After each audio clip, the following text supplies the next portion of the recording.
আগামী ৩ দিনে উত্তরবঙ্গ, সিলেট, ময়মনসিংহে স্বল্প মেয়াদী বন্যার আশঙ্কা করছে বন্যা পূর্বাভাস ও সতর্কীকরণ কেন্দ্র।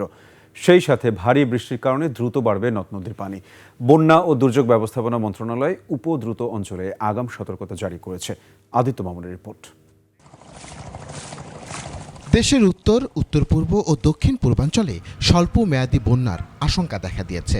আবহাওয়া অধিদপ্তর এবং বন্যা পূর্বাভাস ও সতর্কীকরণ কেন্দ্র তথ্য বলছে, আগামী কয়েকদিনে ভারী থেকে অতি ভারী বৃষ্টির কারণে বেশ কয়েকটি নদ নদীর পানি দ্রুত বাড়তে পারে।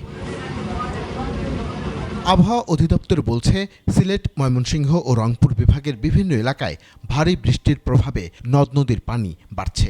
এর মধ্যে কুতুবদিয়ায় সর্বোচ্চ ১৪৯ মিলিমিটার বৃষ্টি রেকর্ড হয়েছে। ভারী বর্ষণটাকে সতর্ক সংকেতকে আরো বর্ধিত করছে।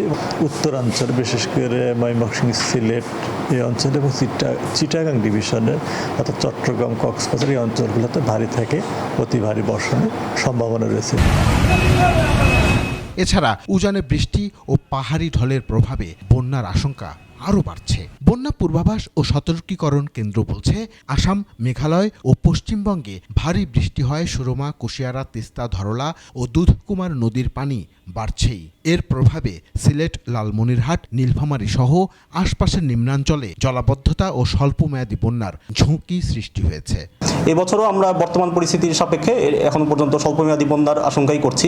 তবে পরবর্তীতে ভারী বৃষ্টিপাত অব্যাহত থাকার সাপেক্ষে বন্যা পরিস্থিতি, বন্যার যে স্থায়িত্ব সেটা চেঞ্জ হতে পারে। কৃষিজমি, যোগাযোগ ব্যবস্থা ও নিম্নাঞ্চলের মানুষের স্বাভাবিক জীবনযাত্রায় বিরূপ প্রভাব মোকাবেলায় সতর্ক করেছে কর্তৃপক্ষ।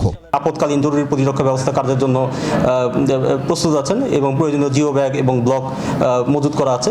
একই সাথে জেলা প্রশাসন সম্পৃক্ত আছেন এই বিষয়ে, এবং দুর্যোগ ব্যবস্থাপনা অধিদপ্তর মূলত বাংলাদেশ সরকারের পক্ষে এই সামগ্রিক যে ব্যবস্থাপনা সেটার সাথে জড়িত আছেন। তবে ঢাকার নিম্নাঞ্চল প্লাবিত হবার সম্ভাবনা নেই বলে জানিয়েছে বন্যা পূর্বাভাস ও সতর্কীকরণ কেন্দ্র।